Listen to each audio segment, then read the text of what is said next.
शीर्षक: अंतिम पकड़। एक शांत तटीय गांव में, जहां समुद्र उन लोगों से रहस्य फुसफुसाता था जो सुनते थे, एलियास नाम का एक बूढ़ा मछुआरा रहता था।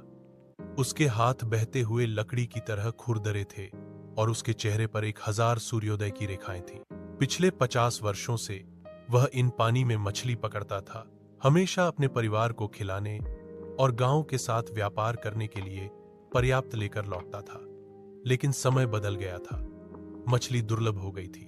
युवा शहरों के लिए निकल गए थे और अब डॉक नावों की आवाज से ज्यादा सन्नाटे से गूंजते थे। एलियास, हट्ठी और वफादार, अभी भी हर सुबह अपनी पुरानी नाव 10 पैरों में रवाना होता था।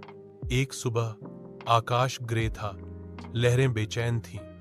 एलियास ने किसी भी तरह से बाहर धकेला, उम्मीद से ज्यादा सहज, ज्ञान से निर्देशित। घंटों बिना किसी चीज के बीत गए। जैसे ही वह वापस मुड़ने वाला था, उसकी लाइन जोर से झटके लगी। अपनी ताकत के साथ जो उसने सालों में महसूस नहीं की थी, एलियास ने दूसरी तरफ के वजन से लड़ाई लड़ी। एक लंबी लड़ाई के बाद उसने एक चमकदार चांदी की मछली खींची, जो उसने पहले कभी नहीं देखी थी। उससे बड़ी थी, उसकी आंखें बुद्धिमान थीं, लगभग मानव। आपने लंबा इंतजार किया, यह कहा, शब्दों से नहीं बल्कि कुछ गहरा उसके दिमाग के अंदर से। यह तुम्हारी आखिरी पकड़ हो। एलियास, बड़ी आंखों वाला और हांफता हुआ, हिला।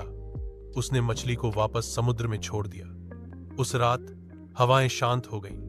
गांव में एक गर्मी लौट आई और हालांकि एलियास ने फिर कभी मछली नहीं पकड़ी, समुद्र को उसकी दया याद रही। अगले मौसम में मछलियां वापस आ गईं और गांव एक बार फिर से जीवित हो गया।